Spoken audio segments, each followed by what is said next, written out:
Assalamualaikum warahmatullahi wabarakatuh. Selamat datang kembali di channel Pen Invasion, channel yang menyuguhkan video cerita bergambar seputar misteri. Simak terus video dari kami.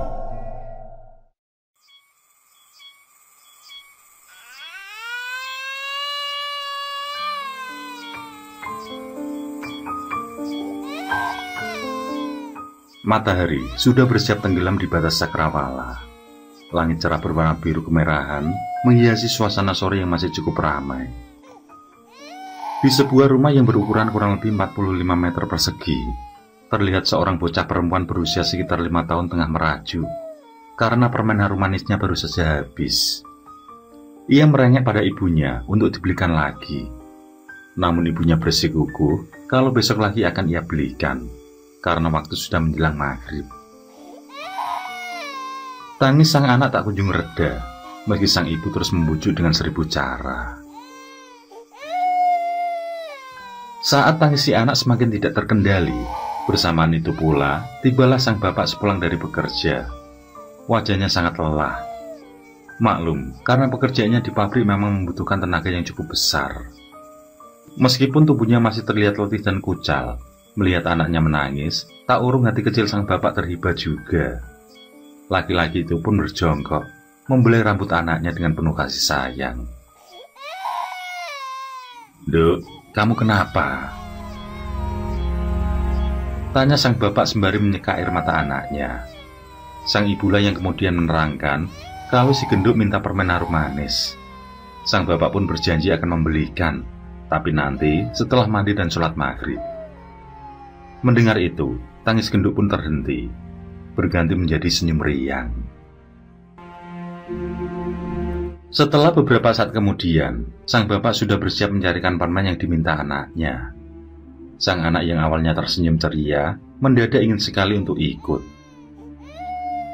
Lagi-lagi, petang itu sang anak tampak sangat rewel. Ia kembali merajuk.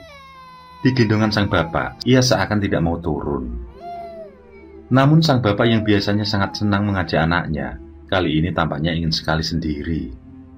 Laki-laki itu kemudian memberikan gendongan pada istrinya. Sesaat setelahnya, ia pun mencium kening baik istri maupun anaknya. Tidak seperti biasanya ia melakukan itu. Kepergiannya mencarikan permen harum manis, diantar dengan sebuah tangis dari anaknya.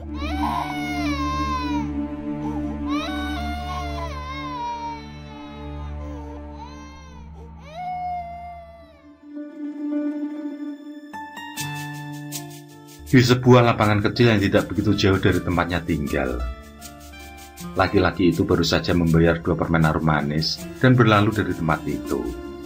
Dengan langkah tegak dan hati yang bahagia, ia mulai berjalan menyusuri jalan-jalan tikus untuk menghemat langkah.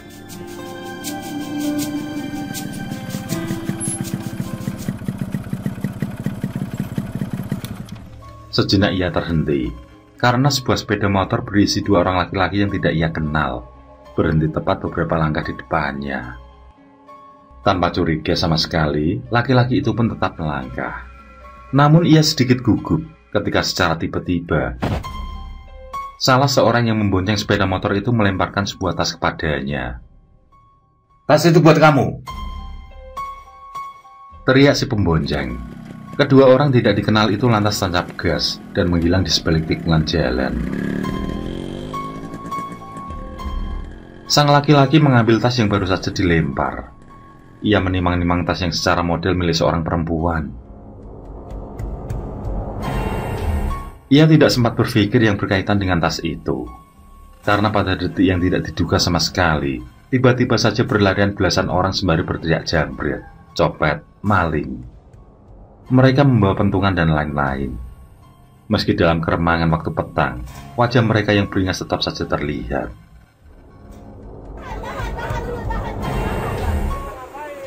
Laki-laki itu pada awalnya tetap tenang, karena ia tidak merasa sebagai orang seperti yang mereka tuduhkan padanya. Ia bukan jambret, bukan copet, apalagi maling. Namun jantungnya mulai berdesir ketika sebuah selentingan orang mulai berteriak, "Itu malingnya, itu jambretnya, tas itu dibawanya, Jangan sampai lepas, kasih dia pelajaran. Hajar, sikat, dan kata-kata provokasi lain yang langsung membuat ciut nyalinya. Menyadari nyawanya terancam, laki-laki itu pun berlari sekuat tenaga. 2 plastik permen arum manis di tangan kirinya, ia pertahankan jangan sampai jatuh atau terlepas. Sementara tas hitam yang sempat ia timang, ia lempar begitu saja. Ia memang tidak yakin melakukan kejahatan, tapi ia harus tetap menyelamatkan diri. Ia tidak ingin menjadi korban amuk massa salah sasaran. Ia berlari dan terus berlari sekuat tenaga. Tapi meski ia telah berlari sekuat tenaga, karena orang-orang telah mengepungnya dari berbagai arah, pada akhirnya sebuah hantaman benda tumpul dengan telak mendarat juga kepalanya. Seketika itu, ia merasa pening dan pandangan matanya berkunang-kunang. Selebihnya, pukulan baik tangan kosong maupun menggunakan benda bertubi-tubi mendarat di tubuhnya. Laki-laki itu pun terkapar. Bahkan saking kerasnya pukulan, wajahnya nyaris rusak dan susah untuk dikenali. Dalam keadaan sekarat, 2 bungkus permen harum manis itu masih tetap tergenggam erat di tangannya.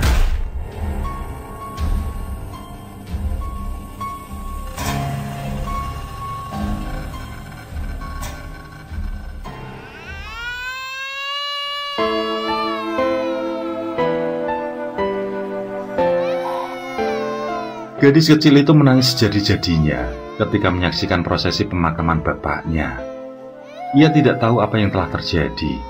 Ia tidak tahu bahwa kemarin sore, saat ia merajuk di gendongan bapaknya, itulah gendongan terakhir dari sang bapak. Kini bapaknya telah meninggalkannya untuk selama-lamanya. Sementara sang ibu, beberapa kali tidak kuat menahan kesedihan.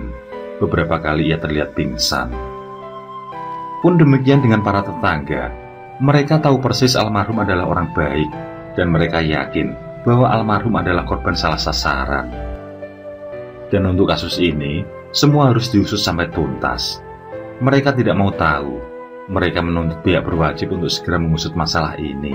Atau mereka semakin tidak percaya lagi pada institusi ini.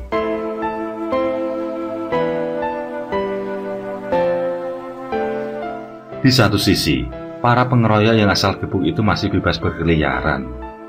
Mereka tahu kalau mereka salah sasaran. Tapi untuk menyerahkan diri, mereka tentu tidak akan mau. Mereka tidak ingin tinggal di penjara. Mereka juga memiliki anak istri yang harus mereka nafkahi. Namun mereka seakan lupa, laki-laki yang mereka keroyok itu pun merupakan seorang kepala rumah tangga yang memiliki tanggung jawab yang sama dengan mereka. Sebut saja Rusdi.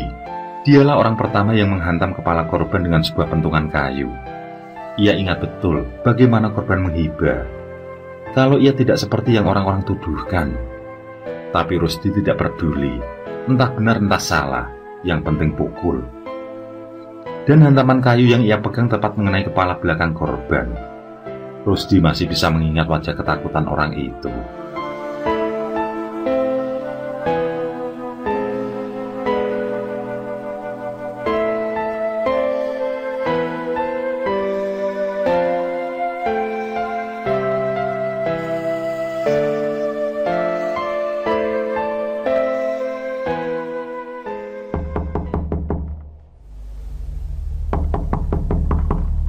Rusdi terhenyak dari lamunannya.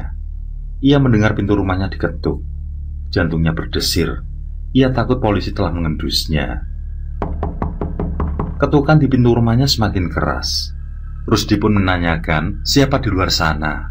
Namun tidak ada sautan sama sekali. Tidak ingin terganggu oleh suara ketukan itu, ia pun coba memeriksa dari balik korden. Sayangnya, karena di luar gelap, ia tidak bisa dengan jelas melihat orang di luar sana. Ia hanya melihat sekilas ada orang yang tengah berdiri di depan pintu. Rusdi berpikir sejenak, kalau benar ia seorang polisi, biasanya tidak akan pernah sendiri. Rusdi pun mantap saja membuka pintu.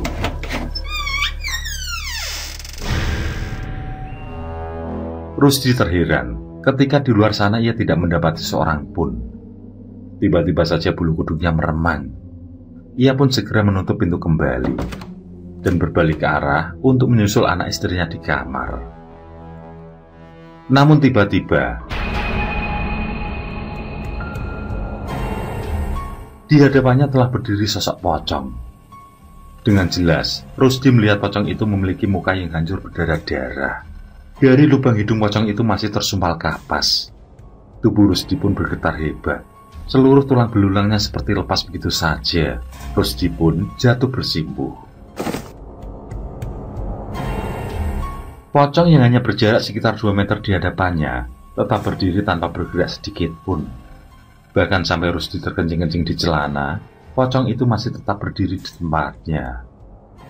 Tidak kuat menyaksikan wujud yang sangat menyeramkan itu, Rusdi pun tumbang, pingsan.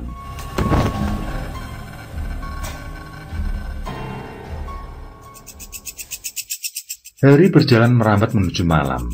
Acara tahlil 3 hari pun usai. Sisa-sisa kepedihan masih terus menggelantung di hati sang istri. Musibah memang tidak mengenal waktu. Yang bisa dilakukan adalah selalu siap dan siap. Rumah duka pun kembali sepi. Para tetangga sudah pulang ke rumah masing-masing. Tinggal beberapa sanak dan handai taulan yang masih tinggal. Gadis kecil yang sudah tidak berbapak itu terlihat lelap. Hampir setiap saat ketika teringat bapaknya, ia selalu menangis menanyakan. Sang ibu membelai rambut anaknya dengan berlinangan air mata. Ia dan anak semata wayangnya harus kehilangan orang terkasih yang sangat mereka sayangi, apalagi dengan cara yang sedemikian tragis. Gadis kecil yang sudah terlelap itu tiba-tiba bangun. Ia kembali menangis, menanyakan keberadaan bapaknya. Namun beberapa saat kemudian senyumnya mengembang. Gadis kecil itu melihat ke arah pintu kamar. Setelahnya, ia pun melompat dari tempat tidur. Sementara sang ibu terheran melihat tingkah anaknya. Di luar kamar, terdengar betapa riang gadis kecil itu. Ia tertawa-tawa, seakan sedang bercengkerama dengan seseorang. Beberapa kali bahkan terdengar ia menyebut-nyebut bapaknya. Tawa polos itu seakan mencerminkan sebuah perjumpaan dari sebuah kerinduan yang sangat lama terpendam. Perasaan sang ibu pun semakin tersayat-sayat. Ia tidak bisa lagi membendung air matanya yang semakin deras mengalir. Ia paham, anaknya sangat merindukan bapaknya. Sampai-sampai terhalusinasi karenanya. Sang ibu pun bangkit untuk melihat apa yang sedang dilakukan anaknya. Siapa tahu anaknya sedang mengigau. Saat ditanya sembari memeluk, sang anak menjawab kalau bapaknya baru saja pulang, tapi langsung pergi lagi ketika ibunya datang. Gadis itu pun kembali menangis kencang. Ia sedikit memarahi ibunya karena kedatangan ibunya membuat sang bapak kembali pergi. Sang ibu pun menenangkan gadis kecilnya dengan sabar menjelaskan bahwa bapaknya sedang pergi bekerja. Bapak bilang, sekarang sudah larut malam, kamu harus segera tidur. Gadis kecil itu pun menekuk muka. Rasa rindu yang baru saja sedikit terobati harus pupus dengan cepat.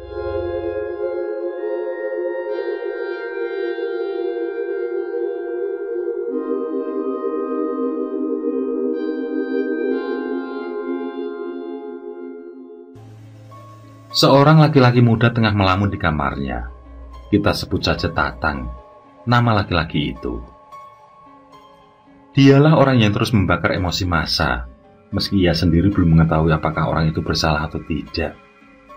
Tatang juga salah seorang yang terus memukuli korban meski sudah tidak berjaya. Ia sadar tindakannya salah. Ia sadar kalau ia hanya sekedar melampiaskan amarahnya. Ia mengetahui secara langsung saat 2 orang menjamret tas milik perempuan itu. Ia pula yang pertama kali mengejar si penjamret. Ia berharap bisa menjadi pahlawan. Namun pada kenyataannya, kini ia menyesali tindakannya. Mengapa ia buru-buru menuduh orang yang belum tentu bersalah? Namun sesal memang selalu datang di akhir cerita. Andai saja ia tidak gegabah, mungkin tangannya tidak akan bernoda darah. Tatang pun menjambat-jambat rambutnya. Ia sungguh menyesal. Pada saat itulah, secara samar ia mendengar suara seorang laki-laki merintih. Suara itu seperti berada di kamar sebelah. Tatang berpikir, mungkin telah terjadi sesuatu pada kakaknya. Maka, buru-buru ia menuju kamar kakaknya. Namun baru juga selangkah, ia pun menyadari kalau kakaknya sedang pergi keluar kota. Terbawa rasa penasaran, Tatang tetap melangkahkan kaki ke kamar kakaknya. Suara merintih itu memang terdengar semakin keras. Tatang termangu. Ia teringat cerita yang berembus kalau arwah korban salah sasaran itu sedang bergentayangan.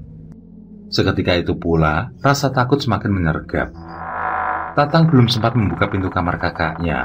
Pintu itu sudah terbuka dengan sendirinya. Dan di dalam sana, ia melihat sosok pocong tengah duduk. Dengan posisi wajah menghadap ke arahnya, Tatang pun bisa melihat dengan jelas bagaimana wajah itu rusak parah berdarah-darah, dengan kapas masih menyumpal di kedua lubang hidung. Tanpa Tatang duga-duga, pocong itu tiba-tiba berdiri, lalu meloncat hingga ia dan pocong itu nyaris tidak berjarak sama sekali. Wajah pocong itu benar-benar nyaris menempel di muka Tatang.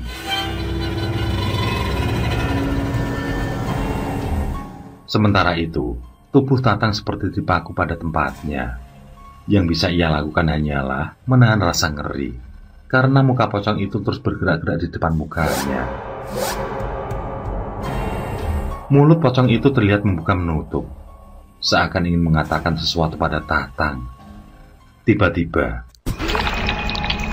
dari mulut pocong itu tersembur darah segar yang muncul tepat mengenai muka Tatang. Mata Tatang pun berkunang-kunang. Alam bawah sadarnya mengatakan pilihannya tinggal menyerahkan diri atau mati.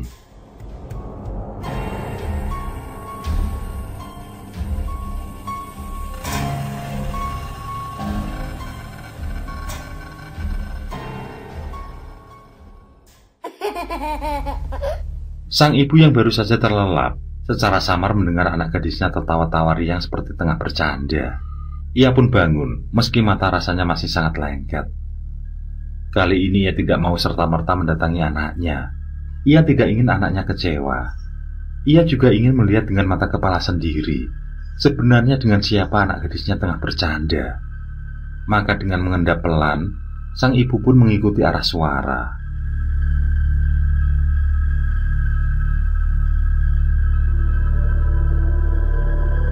Dengan sangat pelan sekali, ia berjingkat menuju ke sana. Ia masih mendengar dengan jelas suara anaknya tertawa-tawa riang. Ia juga mendengar rengek anaknya yang memohon agar bapaknya jangan pergi lagi. Sang ibu pun mengintip dari pintu yang menjadi batas antara ruang tengah dengan dapur. Mula-mula ia hanya melihat anaknya sedang berbicara sendiri.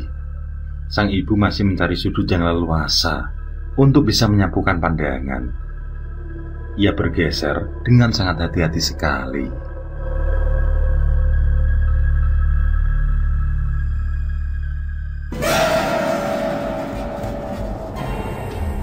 Dan alangkah terkejutnya ketika pada satu sudut yang lebih jelas, sepasang matanya menangkap sosok putih tengah berdiri, tidak jauh dari tempat anaknya berdiri.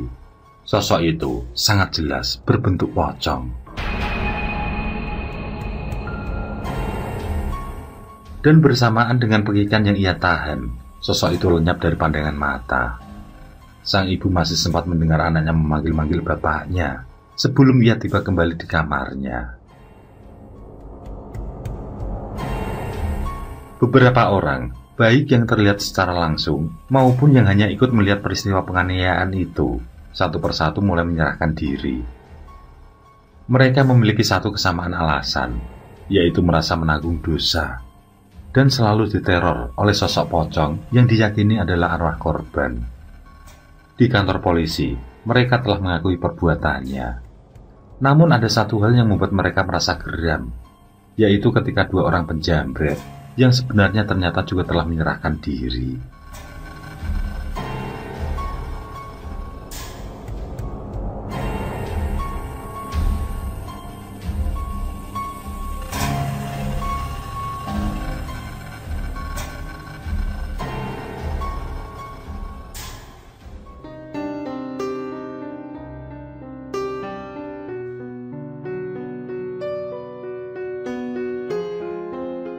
Di sebuah gundukan makam yang masih baru, sang ibu dan gadis kecilnya kembali menabur bunga dan berdoa untuk sang bapak tercinta.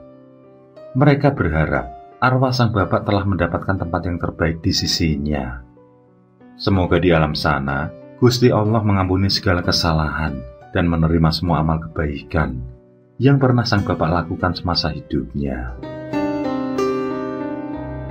Sang ibu pun kini merasa lebih ikhlas dalam menerima kenyataan. Pun demikian dengan anaknya, yang mulanya selalu menanyakan bapaknya.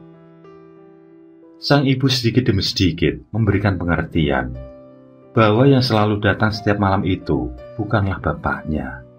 Dianyalah jin korin. Padahal sang ibu melihatnya sebagai sosok pocong.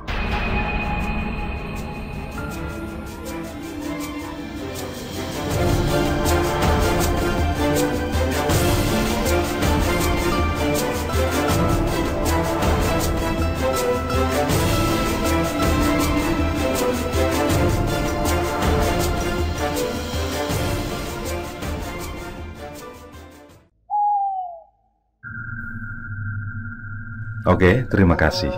Semoga kawan-kawan terhibur, dan untuk ke depan, semoga channel ini bisa lebih baik lagi. Akhirul kalam, wassalamualaikum warahmatullahi wabarakatuh.